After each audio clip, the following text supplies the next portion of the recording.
Betting యాప్స్‌కి సంబంధించి promote చేసిన ఇన్‌ఫ్లుయెన్సర్‌లు, మన సెలబ్రిటీలు వీళ్ళకి నోటీసులు ఇవ్వడం జరిగింది ఒక్కొక్కళ్ళుగా.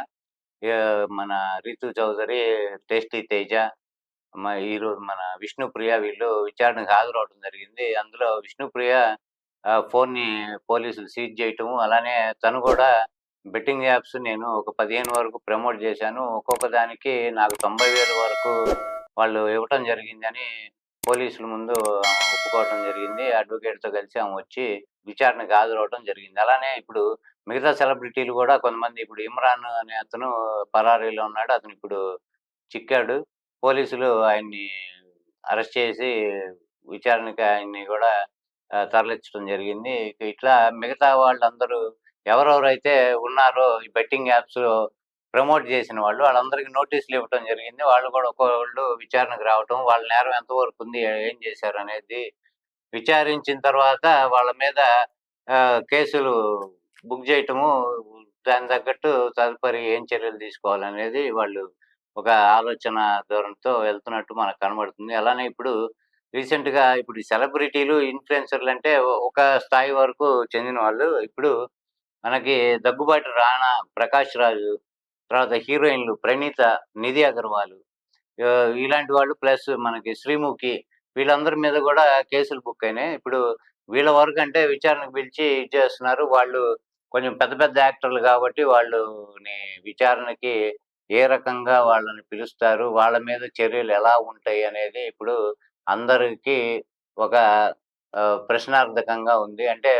వీళ్ళని ట్రీట్ చేసినట్టే అదే వాళ్ళ మీద కూడా ట్రీట్‌మెంట్ అలానే ఉంటుందా? పోలీసుల చర్య ఎలా ఉండబోతుంది? వాళ్ళేమన్నా కొంచెం పెద్ద తలకాయలు కాబట్టి వాళ్ళ మీద ఏమన్నా భిన్నంగా ఉండే పరిస్థితులున్నాయా అనేది అందరూ ఒకసారిగా ఇప్పుడు ఈ విషయం బయటకొచ్చిన తర్వాత అందరూ ఒకంత వాళ్ళు ఆతృతగా ఎదురు చూడటం జరుగుతుంది. అలానే 'మోస్ట్ బెట్' అనే యాప్‌ని కూడా ఈ ప్రమోట్ చేసే దానిలో భాగంగా మాచిరాజు ప్రదీప్ అతను కూడా దాన్ని స్టేజ్ మీదే ప్రమోట్ చేయటం షో ముందు, అది కూడా మనం చూసాము. ఈ రకంగా అంటే కేసులు బుక్ అయిన వాళ్ళు కొంతమందున్నారు. అవనోళ్ళు కొంతమంది, వెలుగులో రానోళ్ళు కూడా ఉన్నారు. ఎప్పుడన్నా ఒక వీడియోనో, 2 వీడియోలో చేసిన వాళ్ళు కూడా వాళ్ళ మీద చర్యలు కూడా వీళ్ళకి తగ్గట్టు వీళ్ళ మీద ఎలా ఉన్నాయో అలానే ఉంటాయా? లేకపోతే దానికి వ్యతిరేకంగా ఉంటాయా? భిన్నంగా ఏమన్నా ప్రవర్తన, పోలీసు వారి చర్య వేరుగా ఉంటుందనేది చూడాలి.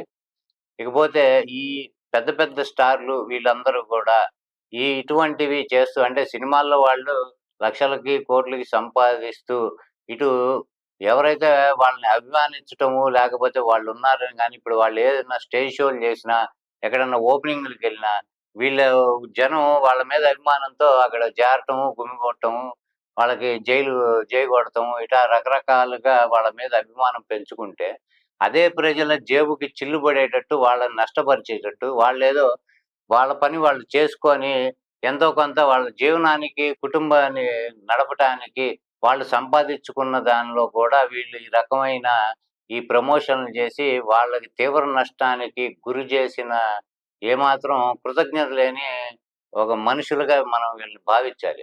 ఎందుకంటే మన వల్ల మన అభిమానించే ప్రజలు గాని, ఎవరైనా కామన్ మ్యాన్ ఇబ్బంది పడకూడదు. వాళ్ళు మంచిగా ఉండాలి. వాళ్ళ అభిమానంతోనే మనం ఈ రోజున ఇలా ఉన్నాము అనేది వీళ్ళకి కూడా తెలియాలి గానీ, ఇంకా మన మీద పిచ్చోళ్ళలాగా అభిమానాలు పెంచుకొని కూర్చున్నారు కాబట్టి, వాళ్ళకి ఇంకా మనం ఎంతవరకు వాళ్ళని దండుకోవాలో అంత దండుకోవాలి. వాళ్ళని ఎంత నష్టపరచాలో, ఆల్రెడీ బ్లాక్‌లో టికెట్లని గానీ, సినిమా ఛార్జీలు రేట్లు పెంచడం గానీ, ఇటువంటివి జరుగుతున్నాయి. ప్రజల జేబులకి చిల్లులు పడుతూనే ఉన్నాయి. అయినా వీళ్ళకి బుద్ధనేది రాదు. అభిమానం పేరుతో వెర్రితలలు వేసి ఇంట్లో తల్లిదండ్రుల మాటలు వినకుండా, వాళ్ళని గూడా లక్ష్య పెట్టకుండా, వాళ్ళ మీద మాత్రం శ్రద్ధ గాని ఎటువంటివి చూపకుండా, ఇటాంటి స్క్రీన్ మీద 2 గంటలో, 3 గంటలో కనబడే ఊరికే ఒక వేషం యేసుకొని నటిచ్చే వాళ్ళ మీద అభిమానం పెంచుకొని, ఈ రకంగా ఎక్స్‌ట్రాగా వీళ్ళ లైఫ్‌ని అనవసరంగా వ్యర్థం జేసుకోవటం, వాళ్ళ జీవితాల్ని చిన్నాభిన్నం చేసుకోవటంతో ఈ అభిమానులు ఇట్లా తయారవ్వటం మనం చాలా దురదృష్టకరం. కానీ ఇప్పటికైనా వాళ్ళు వాస్తవాలను గ్రహించి, వాళ్ళు ఏది మన కోసం వాళ్ళు ఏమి చేసేది లేదు, చేస్తున్నది లేదు. మనకి ఎంతవైనా వాళ్ళ వల్ల నష్టమే జరుగుతుంది గానీ, రూపాయి గూడా లాభం అనేది లేదు అనేది వాళ్ళు గుర్తించాలి. ఇక ఈ బెట్టింగ్ యాప్స్‌కి సంబంధించి ఇంక ఫ్యూచర్‌లో ఇంకెంతమంది బయటకొస్తారో, ఇంకెంతమంది కేసులు బుక్ అవుతాయి. అలానే ఇప్పుడు 'ప్రకాష్ రాజ్' లాంటి వాళ్ళు, 'దగ్గుబాటి రానా' లాంటి వాళ్ళు ఇలాంటి పెద్ద తలకాయలు గూడా దీనిలో ఇన్వాల్వ్ అయి ఉన్నారు. ప్లస్ వాళ్ళకి గూడా నోటీసులు ఇవ్వటం అనేది వాళ్ళు సర్వ్ చేయటం జరుగుతుంది. ఈ విషయంలో వీళ్ళ తరహా ఎలా ఉంటుంది, పోలీసు వాళ్ళది, వాళ్ళ చర్యలు ఎలా ఉంటాయనేది గూడా మనం చూద్దాం. వేచి చూద్దాము. ఇది అంత ఈ బెట్టింగ్ యాప్‌ల కేసు విషయమై ఇంతమందితో ఈ ఏ మలుపు తీసుకుంటుందో మనం వేచి చూద్దాము. జై హింద్.